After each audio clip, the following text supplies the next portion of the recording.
economist Rich Tola, December 3rd, 2025. We're coming down the home stretch, 28 days left. Have you been getting your workout in? Well, today we're going to talk about how to quit bad habits. That's it.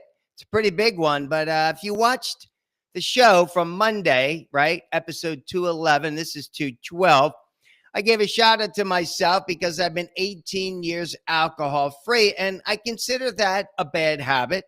But let me talk about that for a second because we did a little quote about what it is to have a problem. Well, a habit or a bad habit is not necessarily a problem. It's just something you can change if you want to change it.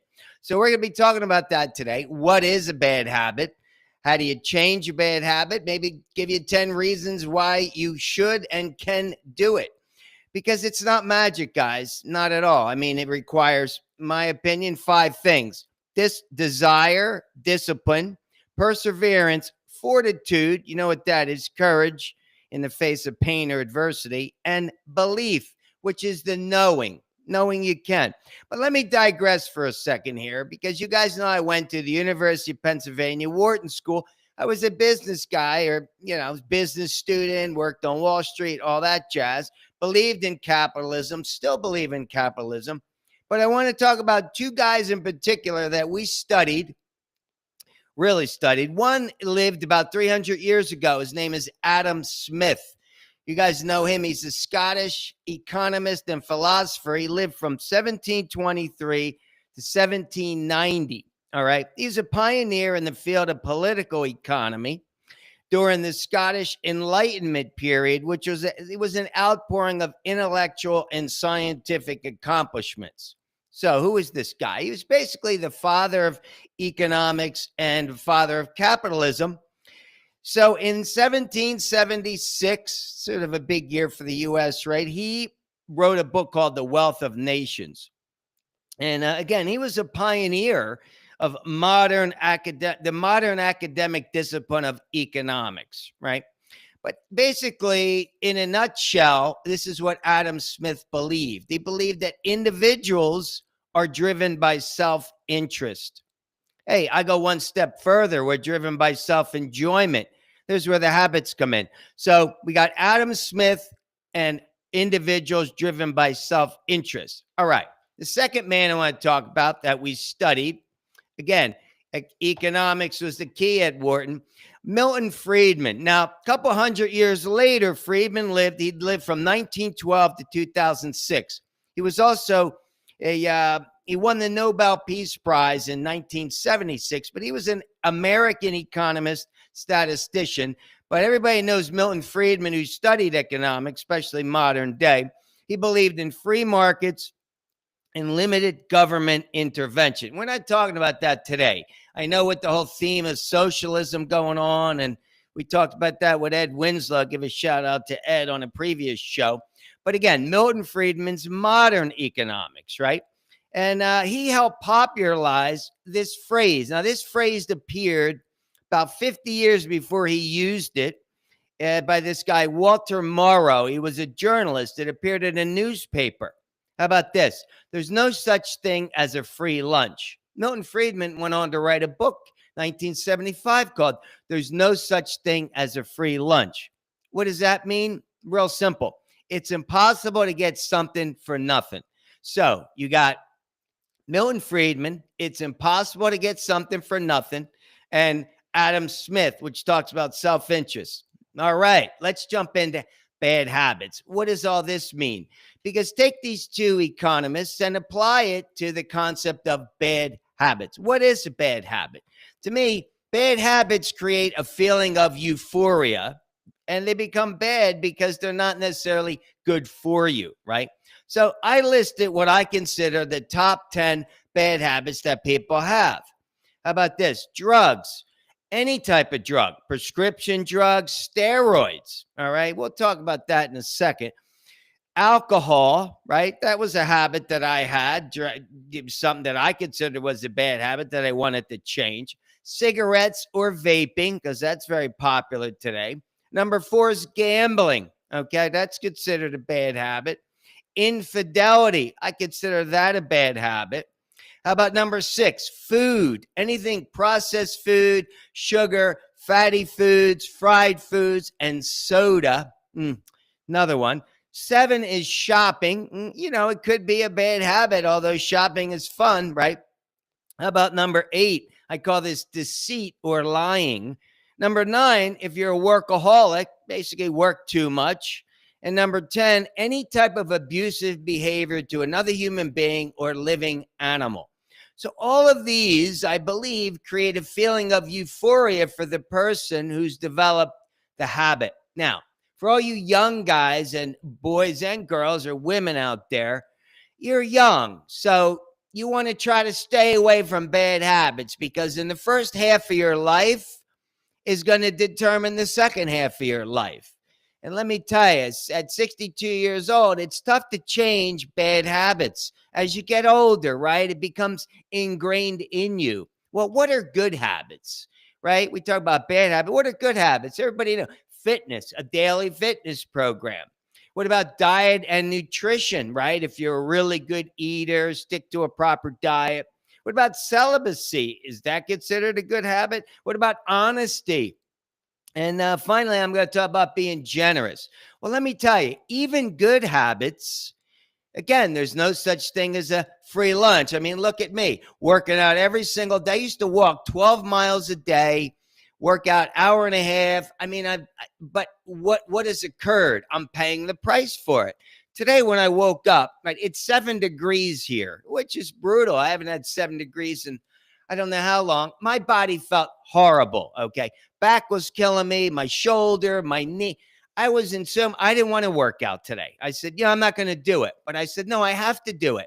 So I went down there. Luckily, I'm in the building. You guys know that. And I saw this woman on a Stairmaster. No, I think she was on the elliptical.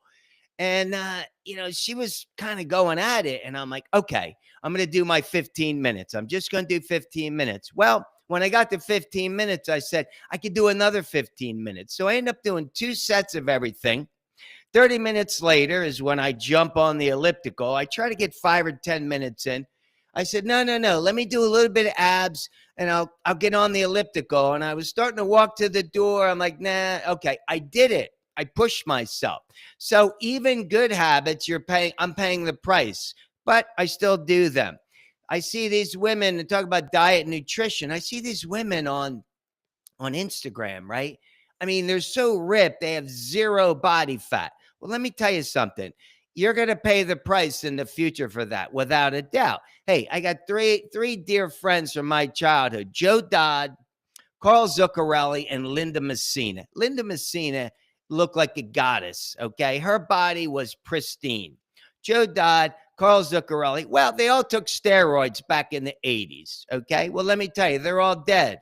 All 3 of them died from brain cancer. That's a true story. And there's another friend of mine right now who's struggling. Anybody, you have to know you pay the price. In the future, there's a price to pay. There's no such thing as a free lunch. I'm paying the price now. 2 herniated discs, a misalignment. I was teaching 60 yoga classes a month. So you pay the price no matter what it is. So why not delete the bad habits and work around the good ones, like I'm working around my injuries? But let's do this. How can we quit bad habits? All right, I'm going to tell you, because it's not simple. It's challenging, but it's very doable. All right. First of all, you have to take a 1 day at a time approach. That's the first thing. Every day you wake up, it's a clean slate. The sun comes up, it's a fresh start. Whether you're hungover or not, it's a fresh start. So whatever you did yesterday, you do not have to do it again today if you don't want. And that's the problem. People wake up and they think this is just my conditioning. No, you don't have to do it. So you have to say 1 day at a time. You have to take that approach. It's a clean slate. Number 2, constant internal reinforcement. Now, I talk to myself. I really do. Like in the gym today, I'm talking to myself. So I have this internal conversation with myself. For instance, I recently got rid of cream in my coffee. All right, I drank 3-4 coffees a day and I'm doing 3 creams, 4 creams. So I said, I want to get rid of that. love cream. Well, guess what? I switched to a blueberry coffee because I like blueberry. So, and it kind of and I don't need to put the cream in there. It kills the taste. So I have to constantly remind myself that I don't need the cream and I don't put it in. All right. So again, constant reminding, words to yourself. Number 3, constant positive thinking. You got to be positively thinking about the desired result of what you're doing. So if you got a bad habit, you want to get rid of it, you're smoking cigarettes or whatever, you got to constantly remind yourself, positive thinking. This is not what I want to put in my body. You have to think of your body as a temple.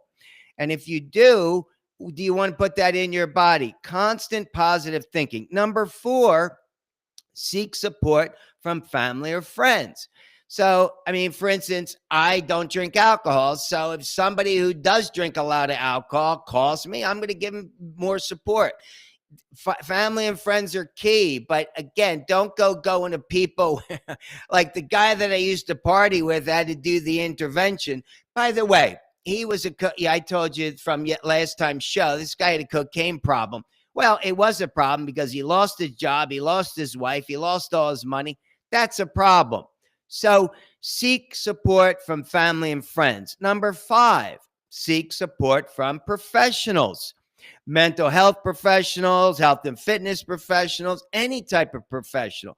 I chose hypnotherapy, loved hypnotherapy, and it was a constant reinforcement for me. I did it for, I think, a year after I stopped with alcohol. So seeking support from professionals is key because, hey, you need the support. Number 6, believe you can. Okay. This is about making good choices, guys. Anybody could make the wrong choice. You need to make the right choice and you got to believe it. Can't just say, no, I can't do it. You can do it. Don't ever say, I can't do it. Never say that. Number 7, non-judgment. Do not judge yourself. If for some reason, you slip up and you have that cigarette or you go shopping and you overspend, don't judge it.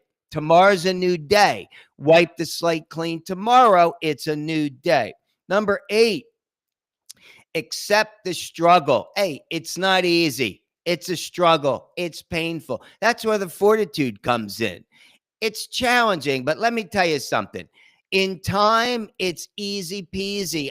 I don't even think about. I remember when I first stopped drinking alcohol, like I didn't really want to go to bars because people would I felt insecure about sitting at a bar, not drinking alcohol. I mean, let me tell you, years later, I became a bartender, still never drank. So what ends up happening is it's become second nature. So you got to accept the struggle, you got to accept the pain, and you can't quit on yourself. All right. Number 9 is embracing the pain because you're going to have the cravings. It's going to be difficult, whether you're a person that eats a lot of sugar. Hey, you give me a bag of Oreo cookies, that's not going to last 2 days, without a doubt. Now, do I do it once or twice a year? Sure. Hey, fast food, do I go there? And when I do, if I go to my little favorite fast food place, I'll have coffee with the cream in it. But that's like once or twice a month now. So again, embrace the pain, embrace the struggle, embrace the uncomfortableness because you could do it. Remember, there's always a price to pay.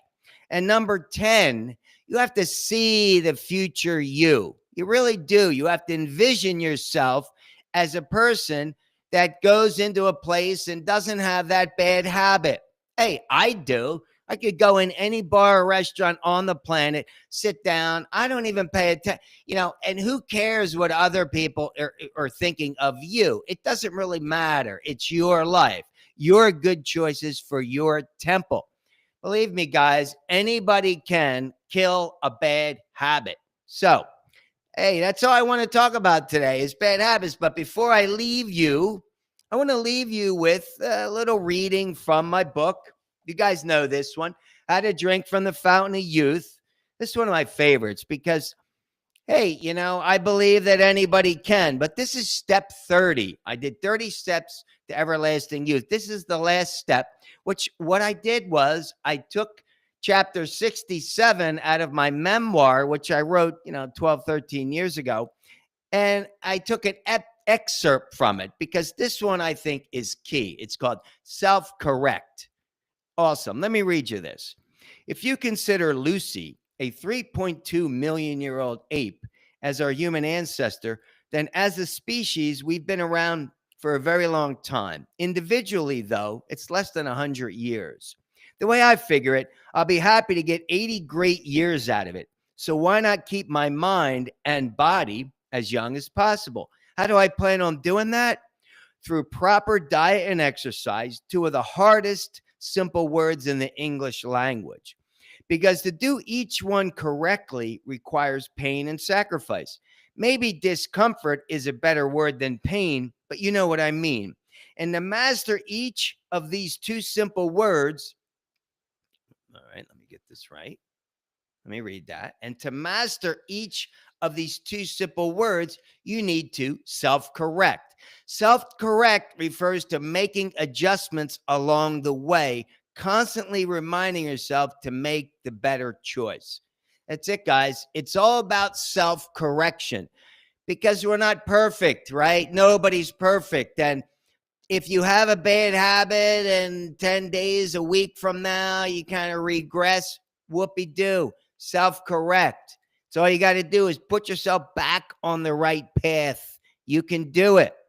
All right, guys. Hey, looking forward to Friday's show at 10 o'clock live. Brad DeRupo's coming on, learning everything you need to know about volleyball. Tournament starts Thursday, tomorrow. So get rid of your bad habits. Quit today. And as always, get your workout in. Peace.